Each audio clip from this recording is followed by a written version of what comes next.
आज हम पढ़ेंगे यूज़ ऑफ इट। इट का यूज़ कहाँ कहाँ होता है, आज उसके बारे में हम लोग पढ़ेंगे।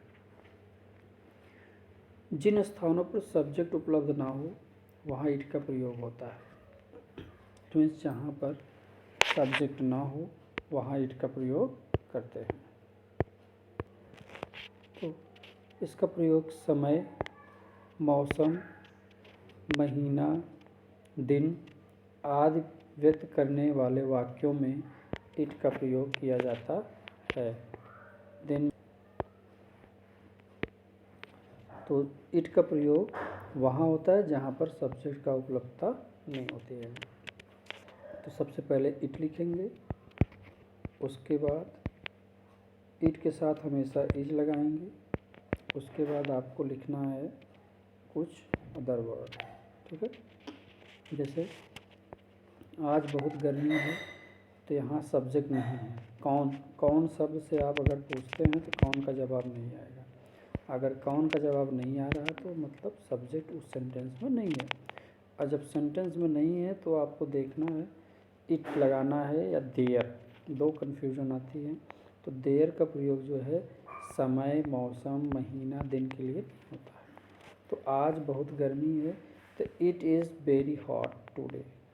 ये जो कहते हैं ना आज बहुत गर्मी है, टुडे इज़ वेरी हॉट, ये बहुत ही रॉन्ग जवाब है। टुडे इज़ वेरी हॉट ये गलत है सेंटेंस। आज बहुत गर्मी है तो it is very hot today, this is very hot today. इस समय 10 बजे हैं तो इस समय 10 बजे हैं, कौन बजे है इस समय, इसमें आपका जवाब नहीं आ रहा है कौन का। तो यहाँ सबसे पहले आप इट लगाएंगे, इट के साथ इज़ हमेशा यूज होगा। इट इज़ 10 बजे हैं, 10 o'clock इस समय, इस मतलब इस समय का पूछा हाँ, तो इट इज़ 10 o'clock नाउ अभी, या इस समय 10 बजे। कविता लिखना कठिन है, it is difficult to write a poem. आज क्या आज गर्मी पड़ेगी, तो यहाँ पड़ेगी, गा गे गी, तो इसके लिए विल और शैल का प्रयोग करते हैं, विल और शैल का। ठीक है, और था रहेगा, थी रहेगी, थे रहेगा, इसके लिए वाज और वेयर का प्रयोग करते हैं। ठीक है, तो क्या आज गर्मी पड़ेगी तब क्या आया है, तो सबसे पहले आप यहाँ विल का प्रयोग करिएगा, क्योंकि हमेशा इट के साथ हमेशा यूज जो होती है इट के साथ इज यूज होता है, वाज यूज होता है और विल यूज होता है। हमेशा सिंगुलर हेल्पिंग वर्ब यूज किया जाता है। तो सबसे पहले विल हो जाएगा, फिर उसके बाद यहाँ सब्जेक्ट नहीं है तो सब्जेक्ट के रूप में इट काम करेगा। अब गर्मी है, और भी कैसी गर्मी, आज गर्मी है तो गर्मी का हो जाएगा हॉट, आज का हो जाएगा टुडे, तो वेरी हॉट टुडे। नेक्स्ट हम देखेंगे एग्जाम्पल। नेक्स्ट सेंटेंस इज मार्च का महीना है तो इट इज़, अब सीधा महीना अंग्रेजी हो जाएगा द मंथ ऑफ मार्च, तो it is the month of March. तो कुछ क्वेश्चंस हैं जैसे प्राणियों को मारना पाप है, आज बहुत ठंड है, क्या जाने का समय हो गया है, अब 4 बजे हैं, अब गाड़ी पकड़ना सरल है, कल रविवार था बाहर उजाला है, संगीत सीखना सरल नहीं है। तो इन सेंटेंसेस को आप ट्रांसलेट करें और कमेंट बॉक्स में ज़रूर आप सेंड करें ताकि हम आपको कमेंट को देखें और कहीं पे मिस्टेक होती तो उसको हम सुधार करें। ओके, तो नेक्स्ट एक्सरसाइज हम देखेंगे देयर का। अगर हिंदी वाक्य की क्रिया है हो, हूँ हो, हे हो, था, थी, थे, रहे और आप उस क्रिया का कर्ता उससे सटा हुआ या उसके ठीक पहले आए तो अंग्रेजी में ऐसे वाक्यों का अनुवाद देयर से प्रारंभ करेंगे। जैसे मेरे कॉलेज में 500 विद्यार्थी हैं, तो देयर के साथ देखिए इज का भी प्रयोग होता है, वाज का भी होता है, वेयर का भी होता है और आर का भी प्रयोग होता है। ठीक है, तो मेरे कॉलेज में 500 विद्यार्थी हैं, तो सबसे पहले आप देयर, फिर प्लस इज, आर या वाज, वर, प्लस आपका अदर वर्ड हो जाएगा।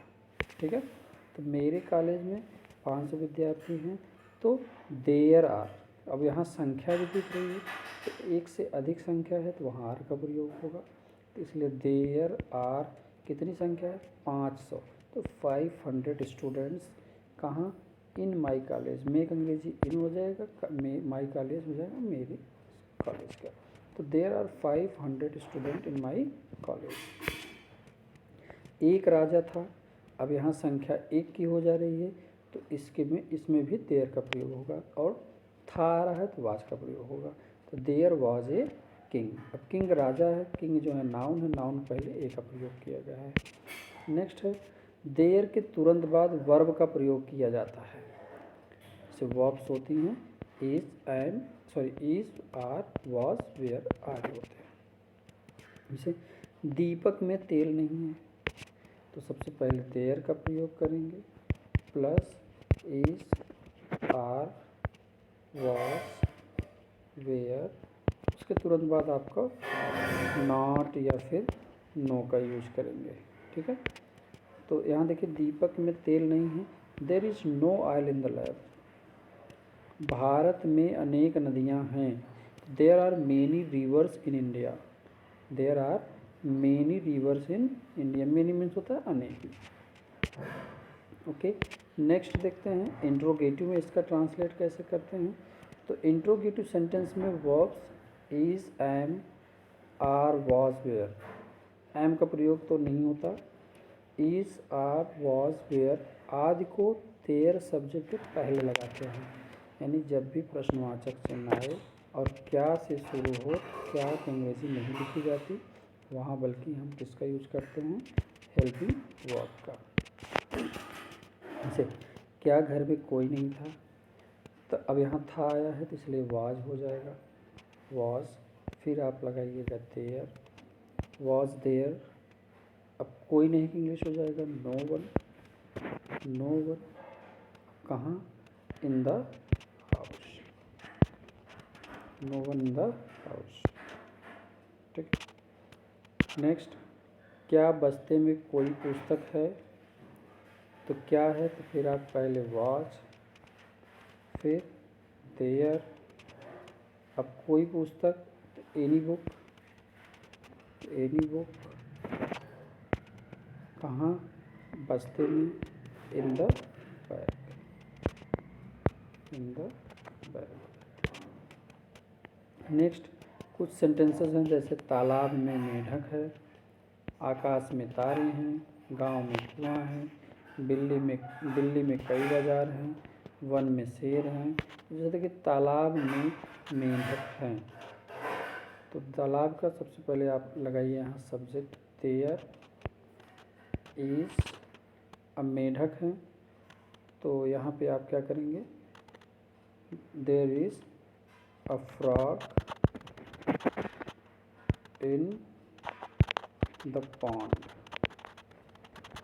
ठीक, नेक्स्ट आकाश में तारे हैं, तो there is stars, there are stars in the sky. ठीक है, गाँव में कुआं है, तो there is a well in the village, ये हो जाएगा। ठीक है, नेक्स्ट दिल्ली में कई बाजार हैं, देयर, अब कई यहाँ है मतलब एक से अधिक, there are many market in Delhi. ठीक, कमरे में कोई नहीं है, तो there is no one in the house. Okay. इसी तरह अब क्या आया है, क्या उसके घर में बहुत बिल्लियाँ हैं, तो क्या पहले है, तो यहाँ हो जाएगा वेयर, सॉरी वॉज, उसके, क्या उसके घर में बहुत बिल्लियाँ हैं, was there many cats in his house. ठीक, घर में जल नहीं था, तो there is no water in the house. ठीक है, तो बाकी जो बचे हैं क्वेश्चंस, जो बचे हुए एक्सरसाइज हैं, इनको आप खुद सॉल्व करें। ठीक है, वीडियो को लाइक करें, शेयर करें और सब्सक्राइब करें ताकि नोटिफिकेशन आप तक पहुंचे। बेल आइकन को ज़रूर दबाएं। तो ओके, थैंक यू, मिलते हैं नेक्स्ट वीडियो में।